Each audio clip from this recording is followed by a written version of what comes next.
నమస్తే welcome to Andhraprabha నేను లక్ష్మి వైఎస్ఆర్సీపీ అధినేత వైఎస్ జగన్ కీలక నిర్ణయం తీసుకున్నారు. పార్టీ కార్యకర్తలకు రక్షణగా నిలిచేందుకు డిజిటల్ బుక్ ను అందుబాటులోకి తీసుకువచ్చారు. వేధింపులకు గురవుతున్న పార్టీ శ్రేణులు తమ పేర్లను అందులో నమోదు చేసుకునే వీలుంటుంది. కాగా తాడేపల్లిగూడెం వైసీపీ డిజిటల్ బుక్ ను వైఎస్ జగన్ లాంచ్ చేశారు. దీనిపై మరింత సమాచారం మా న్యూస్ ఇన్ఛార్జ్ దుర్గా ప్రసాద్ అందిస్తారు. దుర్గా చెప్పండి, దీనిపై అప్డేట్స్ ఏంటి? రైట్ లక్ష్మి, వైఎస్ఆర్సీపీ నాయకుడు జగన్మోహన్ రెడ్డి మరి డిజిటల్ బుక్ అంటూ ప్రత్యేకంగా ఒక వ్యవస్థను తయారు చేశారు. ఈ డిజిటల్ బుక్ను మరి కూటమి ప్రభుత్వం చెబుతున్న రెడ్ బుక్కు ఆపోజిట్గా తీసుకురావడం జరిగింది. అయితే ఈ డిజిటల్ బుక్ను ఆధారంగా చేసుకొని ఇందులో ఒక వేదికగా చేసుకుని దీంట్లో వైసీపీ నాయకులు ఎవరైతే ఉన్నారో వైసీపీ నాయకులకి సంబంధించిన వేధింపులు కానీ వారి మీద జరిగిన దాడులు కానీ ఇవన్నీ కూడా అందులో నోట్ చేసి సో రానున్న కాలంలో సిట్ ఎంక్వైరీ ఏమన్నా జరిగే అవకాశం ఉంటే వారికి కూడా సబ్మిట్ చేసేందుకు వారు పూర్తి స్థాయిలో చెప్పడానికి ప్రయత్నిస్తున్నారు. అయితే దీనికి సంబంధించి ఈ యాప్ను తీసుకొచ్చి వారి యొక్క కార్యకర్తలకు ఆయన రక్షణగా నిలిచిన పరిస్థితి. సో రెడ్ బుక్కు ఆపోజిట్గా ఈ యొక్క డిజిటల్ బుక్ను కూడా తీసుకురావడం జరిగింది. ఇక మాజీ ముఖ్యమంత్రి వైసీపీ అధినేత జగన్మోహన్ రెడ్డి తీసుకున్న ఈ నిర్ణయాన్ని అందరూ స్వాగతిస్తున్నారు. ఇక బుధవారం వైసీపీ కేంద్ర కార్యాలయంలో ముఖ్య నేతల సమావేశం నిర్వహించారు. ఈ క్రమంలో వైఎస్ జగన్ డిజిటల్ బుక్ యాప్ను లాంచ్ చేయడం జరిగింది.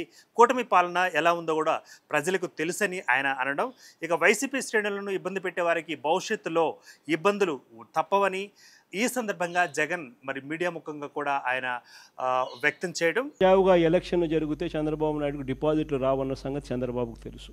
కాబట్టి ఈ పెద్ద మనిషి ఎన్నికలు సజావుగా జరిగించే కార్యక్రమం చెయ్యడు. కాబట్టి మీరంతా ఇంకా ఎక్కువ సన్నద్ధం కావాలి. కాబట్టి మీరంతా ఇంకా ఎక్కువ గట్టిగా నిలబడాల్సిన పరిస్థితి వస్తుంది. 14 సంవత్సరాలు అయింది మన పార్టీ పెట్టి. ఈ 14 ఏళ్ల కాలంలో పార్టీ ఇంత బలంగా ఉండడానికి కారణం ఎవరు అని అంటే వైఎస్ఆర్సీపీ ఫ్యామిలీ. ప్రతి కార్యకర్త నిజంగా భుజాన వేసుకున్నాడు కాబట్టే, ప్రతి గ్రామంలోనూ ఉన్న ప్రతి కార్యకర్త భుజాన వేసుకున్నాడు కాబట్టే పార్టీ ఇంత బలంగా ఉంది. ఇక రెడ్ బుక్ పేరుతోటి వైసీపీ క్యాడర్ని ఇప్పటికే వేధింపులకు గురి చేస్తున్నారని ఆ బుక్కు ఆపోజిట్గా ఈ యొక్క డిజిటల్ బుక్ తీసుకురావడం జరిగిందంటూ కూడా ఆయన వెల్లడించారు. ఇక కూటమి ప్రభుత్వంలో వేధింపులు అన్యాయానికి గురవుతున్న వారు ఫిర్యాదు చేసేందుకు QR కోడ్తో సహా ఈ యొక్క బుక్ వినియోగంలోకి రానుంది.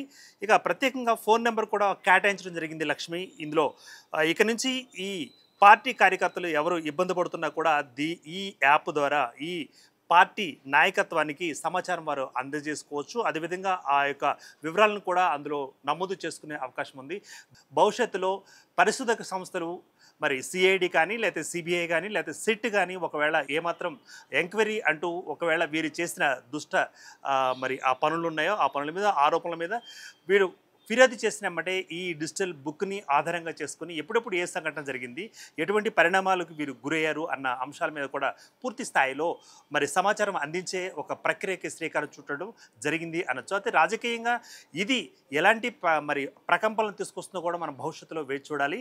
ఇంకా కూటమి ప్రభుత్వం వైఫల్యాలపై ప్రజా పోరాటాలకు కూడా సిద్ధం కావాలని ఈ సందర్భంగా వైఎస్ జగన్ పార్టీ నేతలకు శ్రేణులకు కూడా పిలుపునిచ్చారు. ఇక తాను ఇక నుంచి పోరుబాటలో పాల్గొంటారని కూడా ఆయన వివరించడం జరిగింది. మొత్తం మీద రాజకీయంగా కొంత పరిణామం అయితే ఇక్కడ మరి ఈరోజు ఏర్పడింది అని చెప్పొచ్చు. సో రెడ్ బుక్కి ఆపోజిట్గా మరి డిజిటల్ బుక్ వచ్చింది. సో రానున్న కాలంలో ఎటువంటి చేర్పులు మార్పులు రాబోతున్నాయి కూడా మనం వేచి చూద్దాం. కెమెరామెన్ లక్ష్మణ్తో దుర్గా.